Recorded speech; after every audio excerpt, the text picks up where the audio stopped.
Verdade sobre Israel, antigo e moderno. Hoje, dia 12 de junho, ano 2025, Israel, justamente sob o comando do ministro Benjamin Netanyahu, novamente ataca o Irã, como sempre, preventivamente. Desde 2023, venho publicando uma série de vídeos no canal Confraria Cognitiva e Pode Tudo, falando sobre a verdade por trás desta cortina de fumaça financiada pelo imperialismo norte-americano. Do Israel bíblico ao Estado moderno armado, um fio de sangue, política e ideologia que corre séculos. Como um pequeno povo do Antigo Oriente Próximo se transformou em uma potência militar com armamento nuclear e apoio geopolítico de gigantes, significando dizer, os judeus que preservaram toda uma tradição e história e, portanto, por uma psicologia social, integram hoje o dito Estado moderno, sem anacronismo, numa ressignificação ao Estado antigo de Israel. É de Canaã à faixa de Gaza. Os conflitos não são só religiosos, são projetos de poder, ocupação e supremacia. O dito povo escolhido se tornou o agente de um novo apartheid moderno? Parece que sim. Então descubra a conexão entre o Deus guerreiro da Bíblia e os ataques que cruzam as fronteiras de hoje. Prepara-se para questionar narrativas, encarar dados e entender por que o conflito Israel-Palestina é mais do que parece. Este é apenas um dentre muitos vídeos que eu publiquei em nosso canal. E aqui no Desmitologiza, você vai acompanhar uma série de vídeos. A verdade sem censura, com ataque ou não de sionistas, eu serei uma voz para mostrar a verdade que está por trás de Israel. Se você ainda não é inscrito aqui em nosso canal, se inscreva, ative o sino para receber mais conteúdos críticos, históricos e destruidores de mitos religiosos e políticos. Se quiser apoiar para me dar força, para me ajudar a vencer o algoritmo do YouTube, as monetizações do nosso canal, mande aí o Pix, fica na descrição. Vem pra cá, espero que você goste deste conteúdo.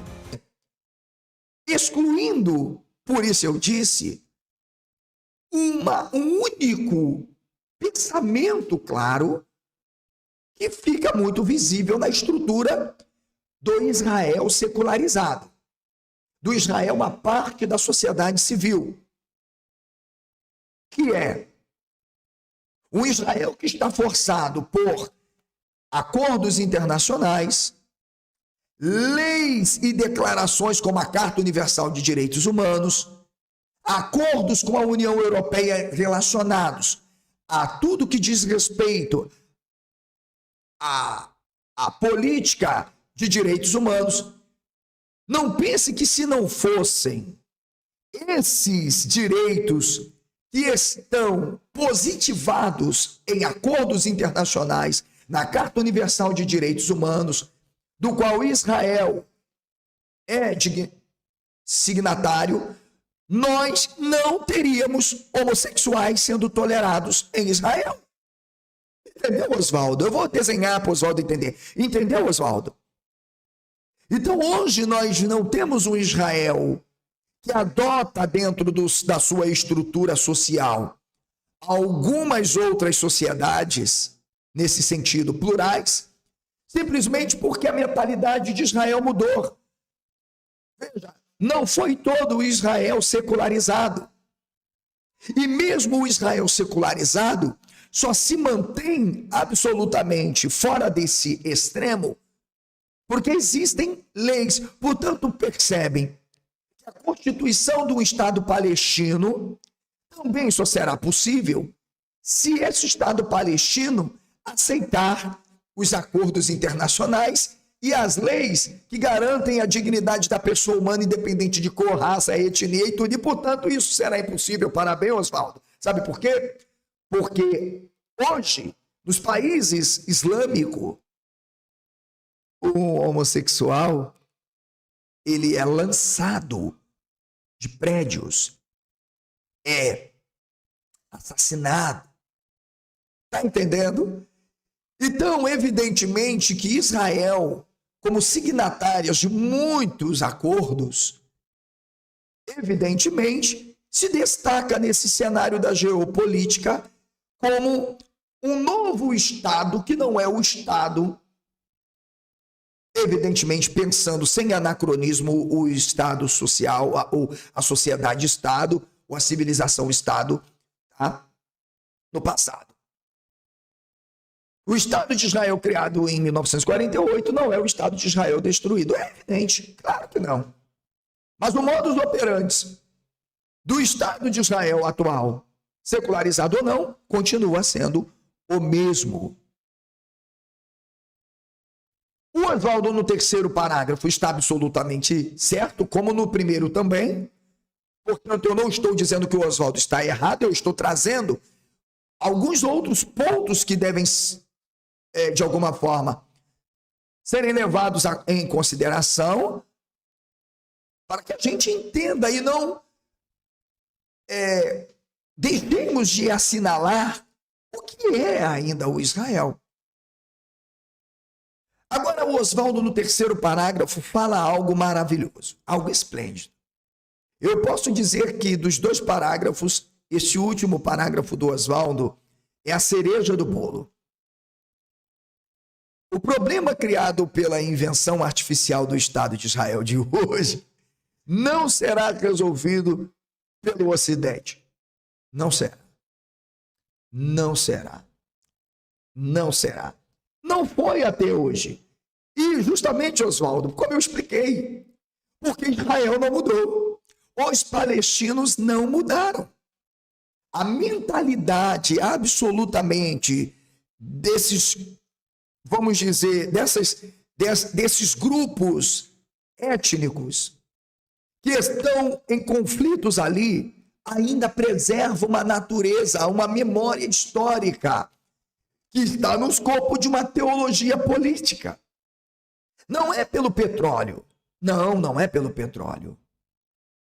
É justamente por uma ideia de que esse espaço, na verdade, pertencia a um primeiro dignitário, querendo ou não, irmãos bastardos ou primos, não importa, os árabes, ou os países da Liga Árabe, ao redor de Israel, Irã, Iraque, essa turma toda, e que, por consequência, a ideia de que no passado eles foram violentados, justamente, Oswaldo, por esse Israel, ainda que não seja o mesmo Israel. É aquele ditado, uma coisa que não absolutamente deixou de fazer com que Israel permanecesse uma estrutura ontológica do passado. O que, professor? A tradição. Veja que o que marcou a estrutura de Israel absolutamente para ser considerada um Estado, eu vou apontar a partir de agora. Com base em toda uma análise que tenho feito no decorrer da minha vida, me dedicando ao estudo do judaísmo,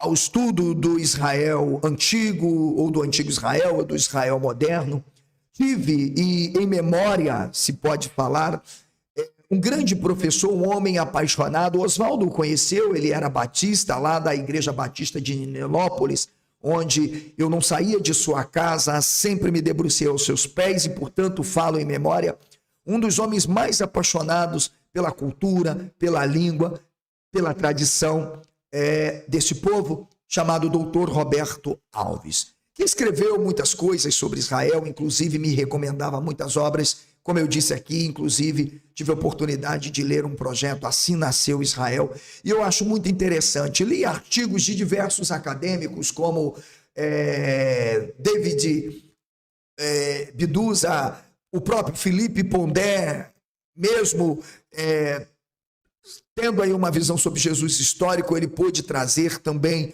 em um projeto magnífico em que ele, de fato, discutiu uma palestra, um debate saudável entre dois grandes eruditos, e ele publicou este artigo. Eu não me lembro o nome do artigo, mas eu pude ler, inclusive, esse artigo há uns 4 anos atrás, se eu não me falha a memória, tanta coisa na cabeça, mas depois eu poderei procurar esse artigo e disponibilizá-lo, apesar de eu não ter tanta afinidade com Felipe Pondé, ok? Então a gente precisa entender, partindo deste marco teórico de referencial epistemológico, de análise sobre o Israel, nós podemos entender que nós temos uma religião civil em Israel.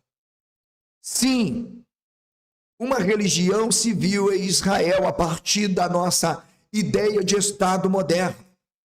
Só que essa religião civil mantém a mesma característica, de alguma forma, a mesma natureza, a mesma cosmovisão, sabe?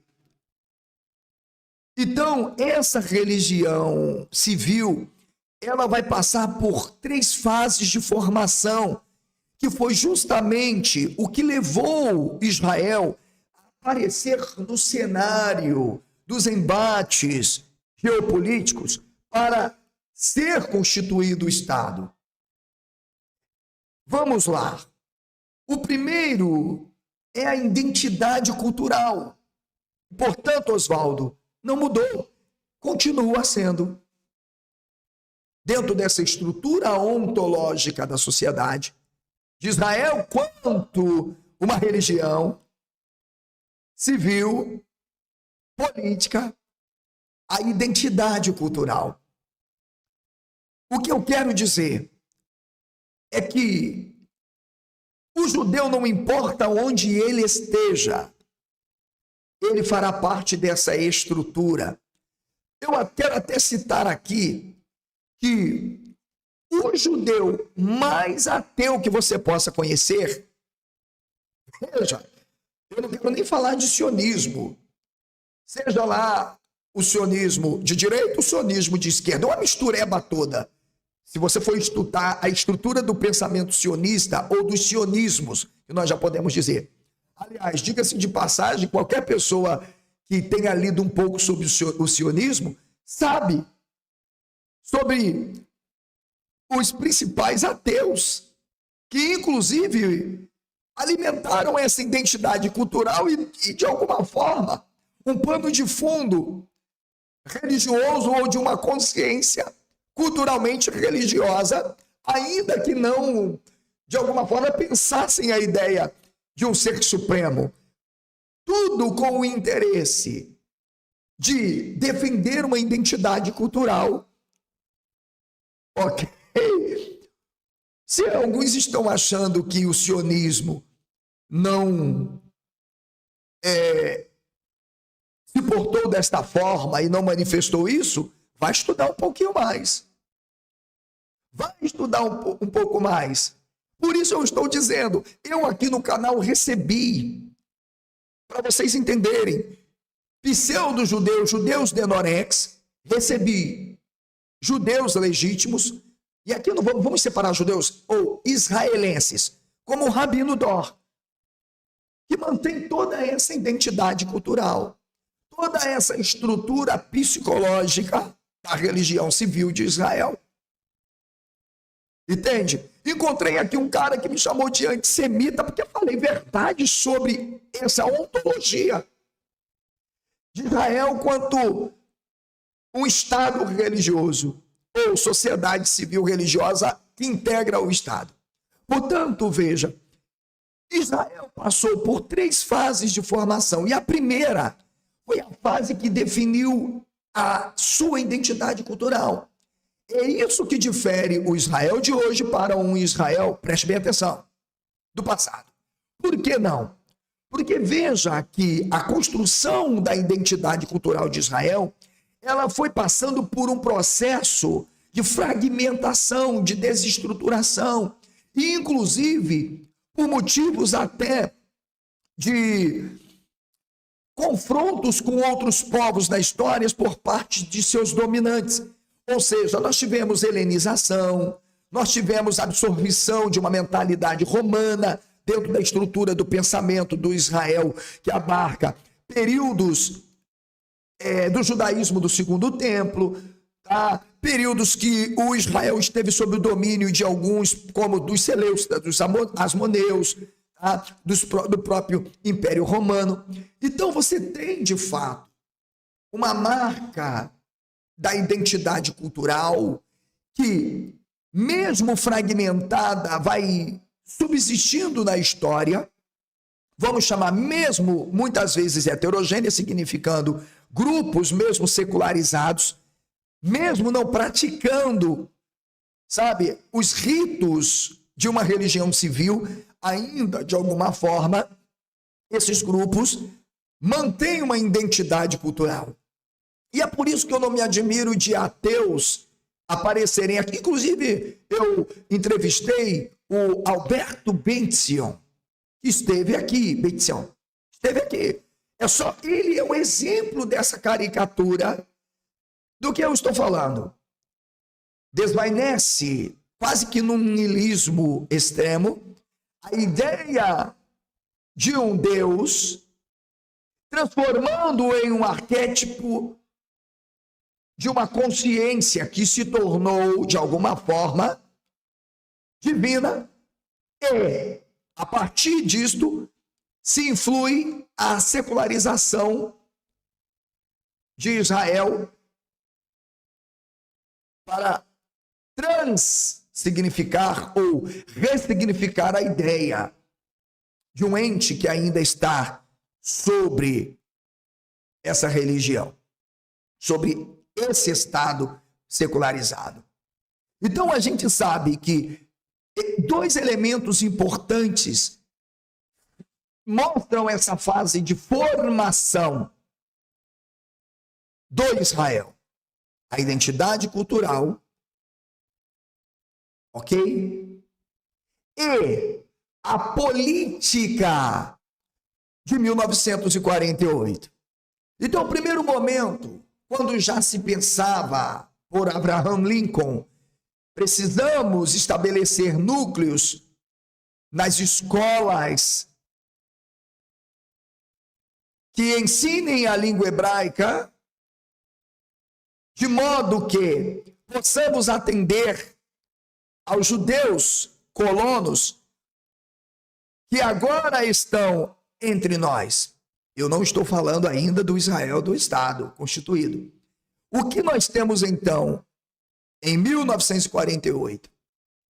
Diante justamente dessa conjuntura agora geopolítica, é o nascimento de um Israel justamente por sua identidade cultural e por suas relações e agora, ainda que de forma não generalizada, submetida a acordos políticos que, inclusive, seriam a base, nesse momento, de sua Constituição. E, nesse sentido, a estratégia é manter uma religião civil, Jerusalém como capital, para que Israel não perdesse a sua identidade cultural. E, do outro lado, o Israel secularizado, cujas leis trabalhistas deveriam, de alguma forma, estarem dentro de uma conjuntura semântica e até, de fato, jurídica, tá? Política, no mundo agora civilizado e globalizado, e não regido por uma lei simplesmente bíblica ou tanaítica. Não. Esse Israel agora precisa aceitar toda essa condição para poder, de alguma forma, se tornar um Estado independente. Então, nesse primeiro tripé da formação do Israel, você tem a identidade cultural como marco referencial e o acordo político. Agora, prestou atenção na palavra acordo político. O Israel submetido a leis internacionais, Carta Universal de Direitos Humanos, ok? Signações da União Europeia. Indivíduo é indivíduo em qualquer lugar do mundo, ser humano é ser humano em qualquer lugar do mundo e, portanto, todos os países que integram e aceitam e adoptam toda essa estrutura não mais deverão, de alguma forma, serem regidos por qualquer outro tipo de pensamento, norma que suprima a dignidade da pessoa humana.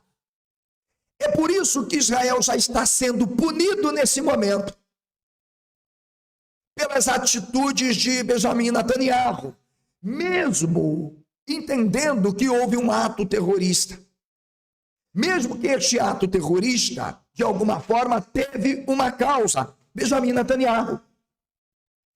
Porque tem gente tentando passar pano, outros tapando o sol com a peneira. É só voltarem um pouquinho, semanas antes do atentado.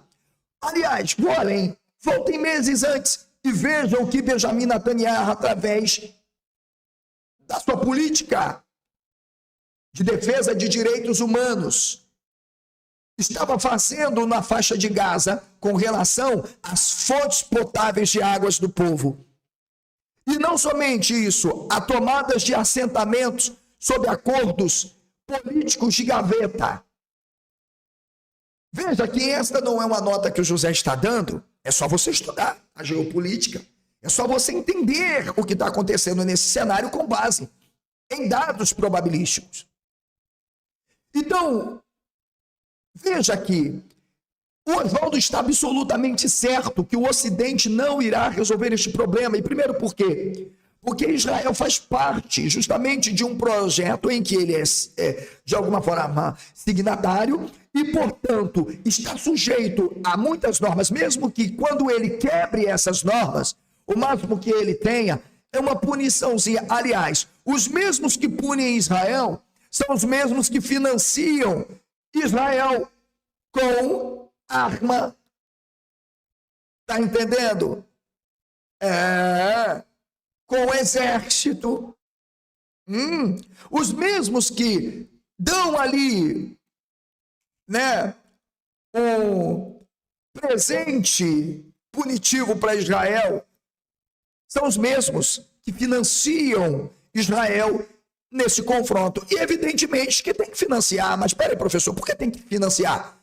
Porque Israel é signatário desses países, dentro dos acordos internacionais, sobretudo na ONU. Você está conseguindo entender? Do outro lado, os palestinos, que desde um passado, lá do Oriente Próximo, que tem sido vítima da violência e do massacre dos israelenses, que antes eram israelitas, né, Oswaldo? Então, me desculpe, pode vir para cá, pular, fazer papagaiada, dizer que o professor está fazendo anacronismo, que não tem anacronismo nenhum. Em sua estrutura psicológica, psicossocial, Israel integra o escopo de sua identidade cultural e forçadamente precisa manter uma posição em determinado momento das suas relações políticos externas por causa de leis que a punem. Ou seja, não há mais uma liberdade do Israel continuar sendo o Israel absolutamente do passado. Então, você percebe que esse tripé duplo, identidade cultural, ok? A política que Israel precisa agora adotar, mais dentro de uma estrutura secular do que amplamente religiosa, que nasceu, que teve que ser expressada em 1948, é uma das primeiras faces desse Israel. A segunda, ainda podemos dizer, está no primado de Israel como Estado e como categoria econômica. Eu disse que Israel se tornou uma extensão dos países que também são signatários nos acordos internacionais, seja na União Europeia ou na ONU.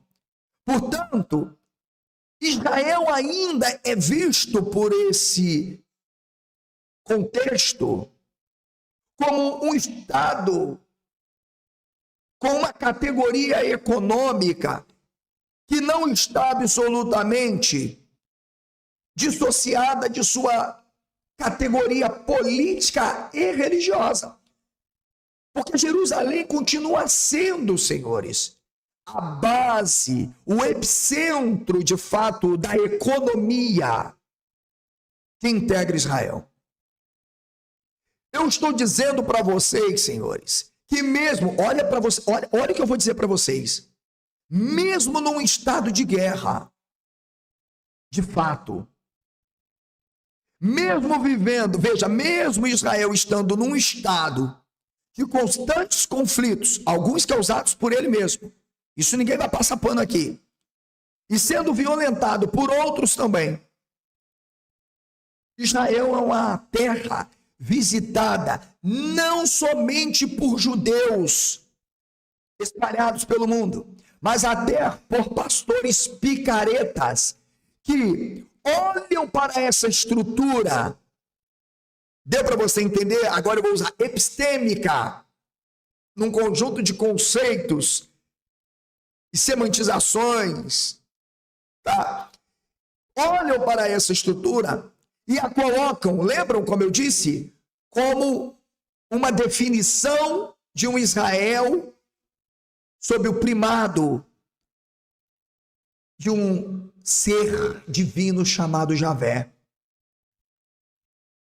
Israel não apenas aparece nesse cenário assim. Israel aparece hoje como o principal ator cultural. Está conseguindo entender, meu amigo? Principal ator cultural. Porque nunca foi. Desde quando você viu antes de 1948, Israel não tinha Estado. Jerusalém aos fragmentos.